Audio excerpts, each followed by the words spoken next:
before they know it, they're all caught up in the glamour that is the Miss Universe pageant. A beauty queen must look her best from the top of her head to the tip of her toes. Butler is the official shoe of the 1969 Miss Universe pageant. Butler shoes, a fashion favorite of the style-conscious contestants.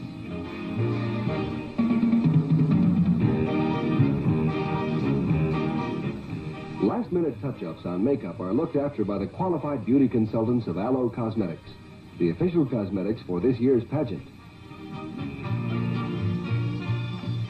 Finally, with every hair in place, every nose powdered, the girls are ready.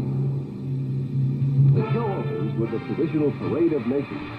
Each contestant, dressed in a costume reflecting her native country, parades before the auditorium audience. The television cameras relay the evening's drama to an estimated audience of over 60 million people across the country. If the girls are nervous as they parade up and down the runway, they don't show it. Each one reflects an air of confidence, responding to the frequent spontaneous outbursts of applause with beaming smiles. It's their night, and they know it.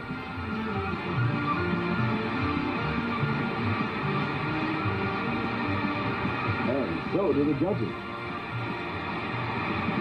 The first special award of the evening, Miss Tunisia, is named Miss Amity by her fellow contestants.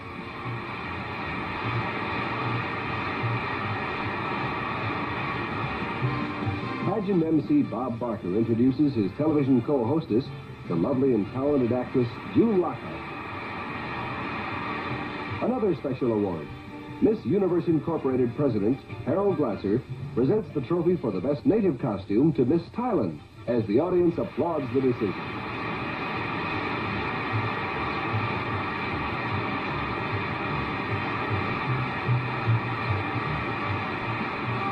The first major elimination of the evening finds the field reduced from 70 contestants to 15 semi-finalists. Dressed in their official Catalina swimsuits, the girls parade up and down the runway before the judges, who rate each girl on a separate ballot according to a special point system.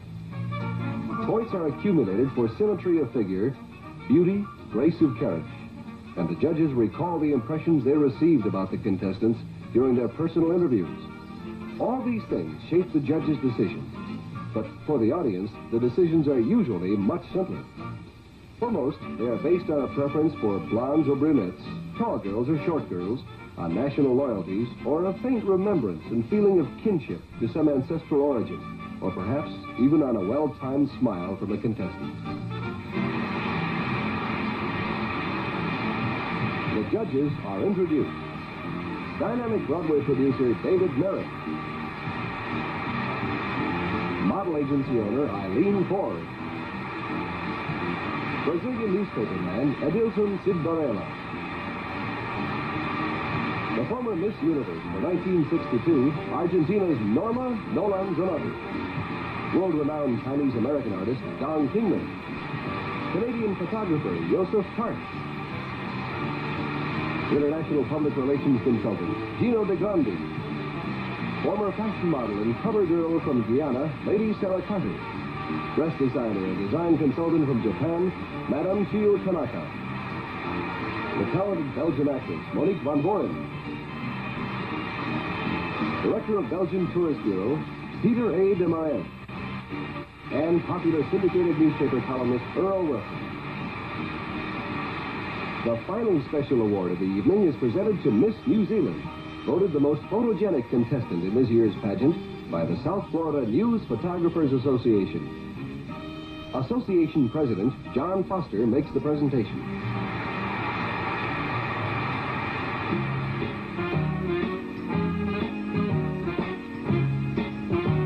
The 15 semi-finalists present a vision of elegance as they gracefully glide across the stage and down the runway in their evening gowns to give the audience and the judges one more look before the selection of the 5 finalists.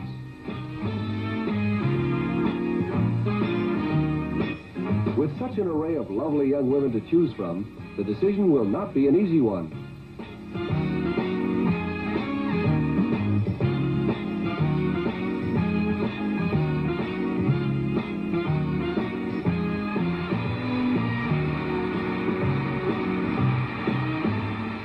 The voices of the foreign newscasters relaying the events of the pageant in many languages around the world reflect the feeling of excitement as the 5 finalists are named.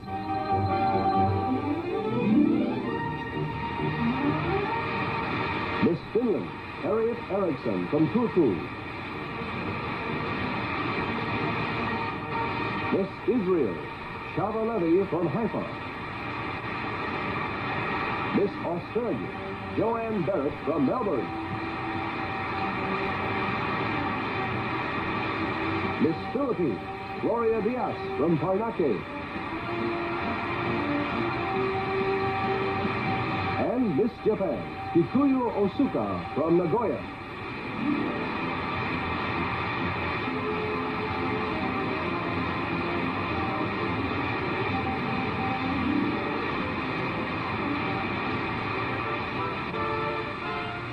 Miss Japan is named 4th runner-up.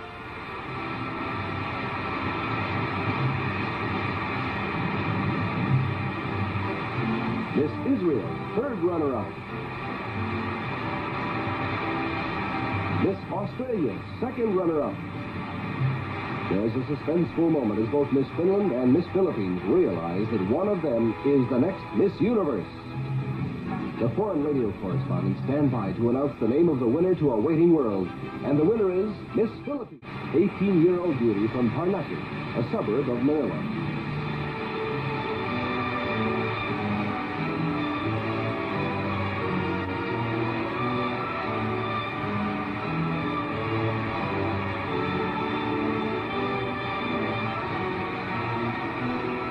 The proverbial question, are there any more at home like you? The new queen smiles and says, yes, 9 more sisters and 2 more brothers.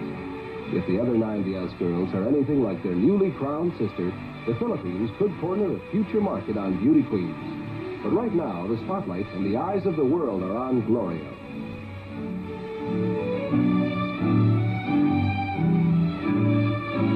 Along with the title, in the honor of being Miss Universe, Gloria will receive a $10,000 cash award and a $10,000 personal appearance contract, plus many other gifts.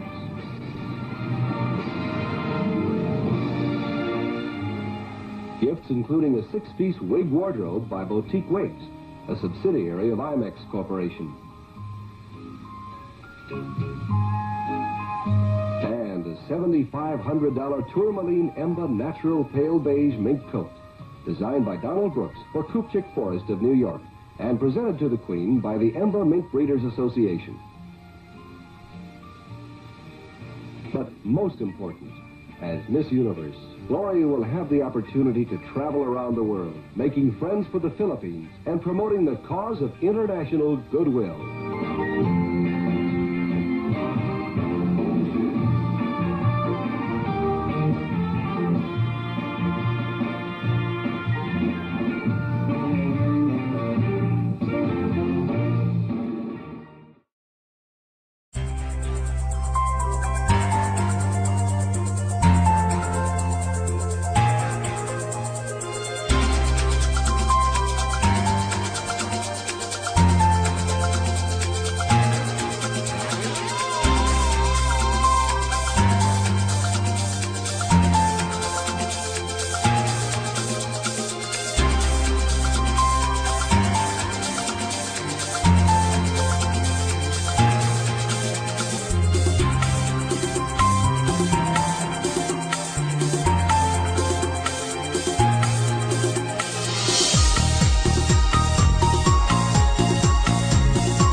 come here each year from our different parts of the world, meet other girls from all the faraway places that we have always wanted to visit.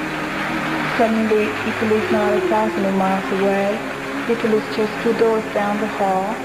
Scotland is next to you on stage, and India is your roommate. In a way, each of us brings here the spirit of our native lands, and the world becomes a little smaller, and a little closer, and a little friendlier. I am very glad to have been a part of it. Thank you.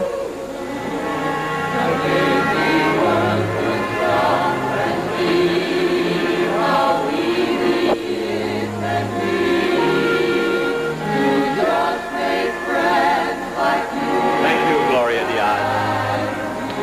And now here's the decision we've all been waiting for.